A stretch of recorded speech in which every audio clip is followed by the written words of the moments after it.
जिंदगी में बहुत सारे क्षण ऐसे आते हैं हम सबके जीवन में कि कई बार बहुत हताश हो जाते हैं, बहुत निराश हो जाते हैं, क्योंकि हमने मेहनत की हुई होती है। हमने सच्चे मन से मेहनत की हुई होती है। जीवन में इस जितना ज्यादा एफर्ट डाल सकते हैं अपने तरफ से सब किया होता है। कर्म किया किया होता है, धर्म किया होता है, ईश्वरी शक्ति को भी उपासना की हुई होती है, ईश्वरी तत्वों को भी जगाया हुआ होता है। लेकिन फिर भी सारे काम, काम दंड कहते धर्म कर्म, काम दंड जितनी प्रकार की चीजें सब कुछ लगा दिए होते हैं। इतना तो है कि इवन पॉलिटिकल पावर भी लगा देते हैं किसी कार्य को सक्सेस होने के लिए। यदि किसी को जॉब की जरूरत है तो चारों तरफ से कोशिश कर लेते हैं, एग्जाम भी लिखा है, मेहनत भी की है, पॉलिटिकल प्रेशर भी लगाया है, घूस भी दिया है भैया, सब कुछ किया है। लेकिन ऐसा होता है कि काम नहीं बन पाता है, काम नहीं बन पाता है। जीवन में आपके साथ नहीं, बहुत लोगों के साथ होता है ये घटनाएं। जीवन में हर पल हर क्षण ऐसी घटनाएं घट रही है। लेकिन जीवन में ऐसी जब घटनाएं घटने लगे ना तो हमें कहते हैं हमें शास्त्र का की ओर मुड़ जाना चाहिए, क्योंकि हम सनातनी हिंदू धर्म की खासियत ही है, जितनी भी परेशानी आएंगी सबका आंसर पहले से लिखा हुआ है। लेकिन हम क्या करते हैं, हम शास्त्रों से थोड़ा दूर होते हैं। इसलिए हम आप केवल 2 मिनट की कथा सुनाएंगे, आपके जीवन में सुख शांति समृद्धि आएगी और सारे कार्य संपन्न होने लग जाएंगे। और खासियत यह है कि आपका मन जो है चट्टान की तरह मजबूत हो जाएगा, हर परिस्थिति को झेलने के लिए तैयार हो जाएगा, क्योंकि मन क्या है, आपके हाथ में होना चाहिए। जो कहते हैं ना, घोड़े की लगाम जो होती है खुद के हाथ में होनी चाहिए, क्योंकि जीवन एक पथ साधना का पथ है। हर का जीवन जो है साधन, हम तुम साधन ही तो कर रहे हैं। सुबह उठते हैं, शरीर की सेवा करते हैं, अपने दांतों को क्लीन करते हैं, शरीर को तैयार रखते हैं। क्यों करते हैं भैया? क्योंकि मालूम है जीवन में जो नई परिस्थितियां आएंगी, चाहे हम स्टूडेंट हो, चाहे ऑफिस का काम कर रहे हैं, चाहे गृहिणी हो, जीवन के जितने दायित्व दिए गए हम सबको उसको निभाना है। ये साधन ही है, जीवन एक पूजा है, हम सब उसकी साधना कर रहे हैं। सबके करने का तरीका अलग हो सकता है लेकिन कर वही रहे हैं हर कोई।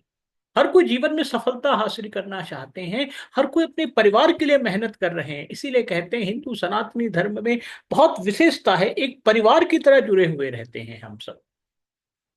तो साधना सिद्धि की ओर बढ़ने शुरू हो जाएगी आप यदि ये काम कर लोगे। कहते हैं जीवन में हमने सब कुछ कर लिया, एक याद है ना, एक याद है ना, एक बचपन में हम बहुत कहानी सुना करते थे। बहुत सूखा पड़ा हुआ था, बहुत सूखा पड़ा हुआ था, सारे पक्षी लोग परेशान हो गए थे, उसमें एक कौवा भी था भैया, उसमें कौवा भी था, वो भी जल के लिए बहुत भटक रहा था, इधर उधर उसे जल नहीं मिल रहा था, उसे पानी नहीं मिल रहा था। कहीं एक देखता है मटके में थोड़ा सा नीचे में पानी भरा, तो कौवा में जब पानी देखते साथ ही उसके मन में इच्छा जाग जाती है, ये तो केवल मेरे लिए है, मेरे कृष्ण गोविंद की कृपा है भैया, ये पानी तो मुझे पीना ही है क्योंकि मुझे जीना है। वो समझ गया यदि ये पानी नहीं मिला तो मैं जी नहीं पाऊंगा, और मैं जी नहीं पाऊंगा तो मेरा तो जीवन यही समाप्त हो जाएगा। जीवन में अभी बहुत कुछ करना है भैया, बहुत कुछ करना है जीवन में।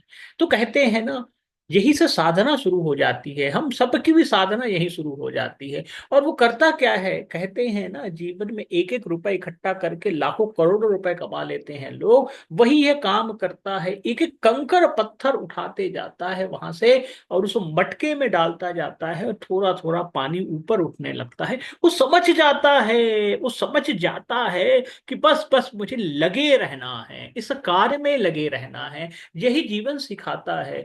हमारा जो सीट जीवन है ना, वो साधना ही है भैया, और सिद्धि की ओर।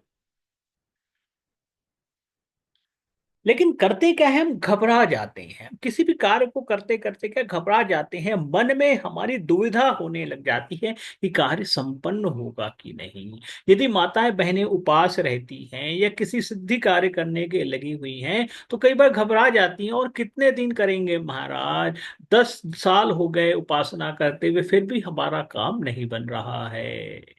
ये दुविधाएं आ जाती है। मन में दुविधा आई तो समझ लेना मेरे कृष्ण मेरे गोविंद से दूर होते चले जा रहे हो, क्योंकि मन में विश्वास हर पल हर क्षण बने होना चाहिए। उस कौवा को याद कर लिया करो। कौवा कहते हैं ना, हमारे हम सबके पीतर होते हैं। उस कौवे की स्टोरी को याद कर लेना, उस कहानी को याद कर लेना। वो थकता है, हारता है, लेकिन हारता नहीं। वो थक रहा है लेकिन हार नहीं रहा है। कंकर डाल डाल के मटकी के पानी को ऊपर ले आया है, और उसने जल को ग्रहण किया है। जल को ग्रहण किया है, अपनी प्राणों की रक्षा की है। उसको समझ में आ गया कि जीवन में लगातार लगे रहने से कार्य सफलता मिलती है। इसी तरीके से हम यदि किसी भी कार्य में लगे हैं, आप एग्जाम का शाम समय हो रहा है बच्चों का, आप लगे हुए हो, मेहनत कंटिन्यूस करते चले जाइए, कंटिन्यूस करते चले जाइए। उस कौवे को याद रखिएगा। कौवे आपके पितर ही होते हैं भैया, दादा नाना जो नहीं रहे वो सब कौवे को देख के याद कर लिया करो कि लगातार जीवन में लगे रहना है।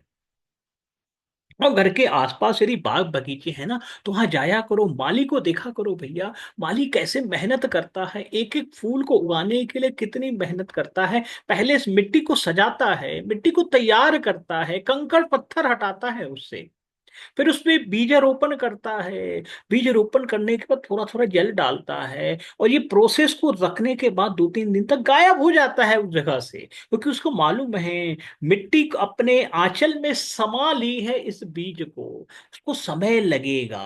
कहते हैं ना, साधना जब भी करो समय लगता है भैया, हर चीज का एक समय होता है। जैसे बच्चा माँ की कोख में आने में 9 महीने का समय लगता है। नियम है संसार का, आप चाहोगे जल्दी जल्दी हो जाए ना बाबा ना। ये पूरा संसार समय आधारित है। समय सबसे बड़ा टीचर है, सबसे बड़ा गुरु है हम सबका। और समय को बहुत रिस्पेक्ट करना चाहिए। इसीलिए कहा गया है सुबह उठा करो। सुबह उठोगे तो 5 बजे 4 बजे उठोगे ना, तो जीवन में समय को आप रिस्पेक्ट करना शुरू कर दोगे, आनंद देना शुरू कर दोगे। और जिस दिन से आप समय को आनंद दोगे, समय को आप रिस्पेक्ट दोगे, आदर दोगे, जीवन में सुख शांति समृद्धि आ जाएगी। क्योंकि आपके जीवन में धैर्य आ जाएगा, पैसेंस आ जाएगा। हर चीज को पाने के लिए ललायत तो होगी, लेकिन धैर्य होगा। और जो कहते हैं जो धैर्य है, वंडर से ठहरा हुआ है, थमा हुआ है, तभी उसके जीवन में सब कार्य संपन्न होते हैं। जैसे समुद्र की लहरें देखिए ना, ऊपर से कितनी लहरें, लेकिन अंदर जाओगे समुद्र बहुत शांत है भैया, क्योंकि कृष्ण मेरे गोविंद विष्णु वहां पे निवास कर रहे हैं। जहां विष्णु निवास करते हैं वहां स्टेबिलिटी आती है जीवन में। इसीलिए कहा गया है कृष्ण गोविंद की उपासना करनी चाहिए, जीवन में स्टेबिलिटी ऑटोमेटिक आएगी। राधा रानी को हर पल हर क्षण याद करते रहना चाहिए। जीवन में स्टेबिलिटी बहुत जरूरी है, धैर्य बहुत जरूरी है, क्योंकि जीवन एक साधन है, साधना है, और हम सब साधना के मार्ग में लगे हुए हैं। अपने कार्य को लगातार करते चलाए जाइए। जो भी कार्य मिला है उसे पूजा समझिए, और इस पूजा में हम सब अपनी आहुति देते जा रहे हैं। कब यज्ञ संपन्न हो जाएगा, कब उससे अमृत का कलश निकलने लगेगा, आप किसी को पता नहीं चलेगा भैया। इसलिए विश्वास बनाए रखिए, अपने आराध्य के साथ टिके रहिए। और जब भी विश्वास डगमगाए ना, कृष्ण गोविंद के शरण में चले जाइए, राधा रानी के शरण में चले जाइए, सारे कार्य संपन्न होते चले जाएंगे। अपने पीतरों को हमेशा याद रखा करो। वो पीतर दिखाते हैं जीवन में धैर्य रखना है। आपके बाप दादाओं ने धैर्य रखा भैया, आज इसी कारण हम सब लोग सनातन धर्म को बचा पाए हैं, धर्म की रक्षा कर पाए हैं। जीवन में छोटी छोटी चीजों पे घबरा मत जाया करो। पैसेंस बहुत खो रहे हैं आजकल की नौजवान पीढ़ी जो है। और यदि 17 18 24 साल की उम्र में यदि कुछ छोटी मोटी गलती हो जाए, तो अपने आप को कोसा मत करो। लोग क्या करते हैं, बहुत कोसने लग जाते हैं, लड़कियां लड़के अपने आप को कोसने लग जाते हैं, मैंने बहुत बड़ा अपराध कर दिया, मैंने बहुत बड़ा पाप कर दिया। अरे भैया जो हो गया वो हो गया, लेकिन आप माता पिता के बहुत अमूल्य रत्न हो भैया, अमृत तुल्य रत्न हो भैया। माता पिता ने कि प्यार से संयोज करके आपको जन्म दिया है, खूब मेहनत की है आपको इतने बड़ा करने में। 18 19 साल 20 साल के बच्चे हो गए, लेकिन आजकल लोग छोटी छोटी गलतियां होती है उसमें आत्महत्या कर लेते हैं। अरे भैया, परिवार को कितना कष्ट होता है, छोटी मोटी गलतियां हो जाए मत घबराया करो। माँ बाप होते ही आपको संभालने के लिए, उन्होंने जीवन पथ को देखा है, साधना की है, तभी तो आपको इतना बड़ा खड़ा किया है भैया। आपको वो सही मार्ग पे लेके चले जाएंगे। माता पिता की बात को माना करो, माना करो, माना करो। और मेरे कृष्ण गोविंद की शरण में रहा करो भैया, कृष्ण गोविंद के शरण में रहोगे ना, सारे कार्य संपन्न होंगे, सारी साधना जो है, सारी उपासना है, सक्सेसफुल हो जाएगी।